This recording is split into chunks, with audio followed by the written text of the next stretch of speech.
Welcome to Apna money lab. इस video में हम बात करेंगे टैक्स के बारे में। Taxation on debt fund, mutual fund, ETF and IPO के टैक्सेशन के बारे में बात करेंगे। देखिए, डेट फंड शुरू करने से पहले हम देख लेते हैं कि डेट फंड होते क्या है। डेट फंड को हम फिक्स्ड इनकम इंस्ट्रूमेंट के नाम से भी जानते हैं। बेसिकली डेट फंड में क्या आते हैं, गवर्नमेंट बॉन्ड्स हो गए, कॉर्पोरेट बॉन्ड्स हो गए, ट्रेजरी बिल्स हो गए, इस टाइप के जो भी फिक्स्ड इनकम इंस्ट्रूमेंट होते हैं वो सब डेट फंड में आते हैं। अगर आप डेट फंड में इन्वेस्ट करते हैं और आपका इन्वेस्टमेंट 1 अप्रैल 2023 से पहले कर रखा है आपने, और उस इन्वेस्टमेंट का होल्डिंग पीरियड 2 साल से ज्यादा हो चुका है, तो उस पर जो भी आपका टैक्स लगेगा, जिसे हम long term capital gain tax लगेगा, और वो होगा 12.5% के हिसाब से। बट इसमें आपको कोई भी इंडेक्सेशन बेनिफिट नहीं मिलेगा। अब वही बात आती है, अगर आपका इन्वेस्टमेंट 1 अप्रैल 2023 के बाद कर रखा है आपने, तब आपका कोई लॉन्ग टर्म, कोई शॉर्ट टर्म जैसे कोई टर्म एग्जिस्ट नहीं करेगी। आपको जो भी गेन हुआ है उस पे 60,000 का तो आपको रिबेट मिल सकता है, और उसके बाद जो भी गेन बचता है उस पर आपको अपने इनकम टैक्स स्लैब के अकॉर्डिंग टैक्स पे करना पड़ेगा। अब हम बात करते हैं taxation on ETF, exchange traded fund. इसमें भी हम देखते हैं short term capital gain tax. अगर आपके पास इक्विटी ईटीएफ है जिसका होल्डिंग पीरियड 12 मंथ से कम है, तब आपके इस केस में 20% फ्लैट टैक्स लगेगा।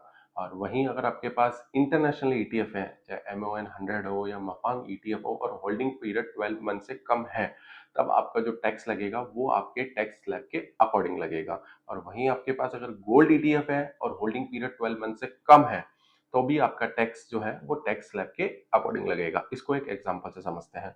सपोज आपने निफ्टी 50 या निफ्टी 20 ईटीएफ में इन्वेस्ट कर रखा है, और आपने उसको विद इन 12 मंथ में सोल्ड आउट कर दिया, तो उस पर जो भी आपका गेन होगा उस पर 20% फ्लैट टैक्स लगेगा।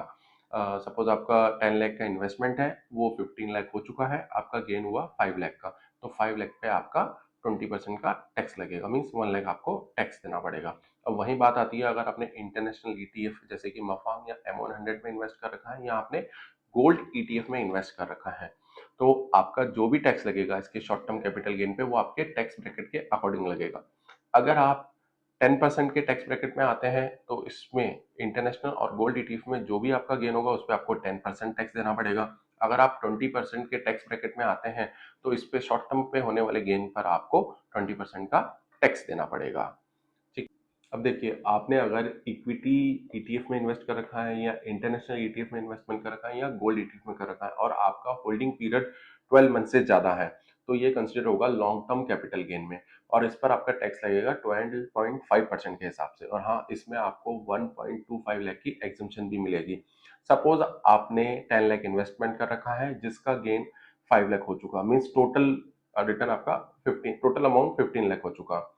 अब आप जब इसे सोल्ड आउट करते हैं, तो 5 लाख के गेन पर आपको पहले 1.25 लाख का एग्जम्पशन मिलेगा, रिमेनिंग अमाउंट रहेगा 3.75 लाख इंटू 12.5% के हिसाब से इस पे टैक्स लगेगा आपका। अब हम देखते हैं टैक्सेशन ऑन म्यूचुअल फंड। अब देखिए, जब म्यूचुअल फंड की बात आती है, इसके टैक्सेशन की बात आती है, तो सबसे पहले हम देखेंगे कि हमने जिस म्यूचुअल फंड में इन्वेस्टमेंट किया है वो किस टाइप का म्यूचुअल फंड है। क्या वो इक्विटी म्यूचुअल फंड है या डेट म्यूचुअल फंड है। अगर वो इक्विटी म्यूचुअल फंड है, इक्विटी म्यूचुअल फंड से मतलब हुआ हमारे फंड का 65% से ज्यादा इन्वेस्टमेंट इक्विटीज में किया गया है, तब जो भी टैक्सेशन होगा वो इक्विटी के अकॉर्डिंग होगा। मीन्स अगर आपका होल्डिंग पीरियड 12 मंथ से कम है, तो आपका short term capital gain tax लगेगा, वो भी फ्लैट 20%। पर अगर वहीं आपका होल्डिंग पीरियड 12 मंथ से ज्यादा है, तब आपका जो इनकम टैक्स लगेगा वो होगा 12.5% after the exemption of 1.25 lakh के बाद। अब बात आती है, अगर आपका इन्वेस्टमेंट डेट म्यूचुअल फंड में कर रखा है, और आपका इन्वेस्टमेंट 1 अप्रैल 2023 के बाद कर रखा है, तब आपका होल्डिंग पीरियड से कोई मतलब नहीं है। आपका उस पर जो भी गेन होगा उस पर आपका जो भी टैक्स लगेगा वो आपके टैक्स स्लैब के अकॉर्डिंग लगेगा, आपको कोई इंडेक्सेशन बेनिफिट नहीं मिलेगा।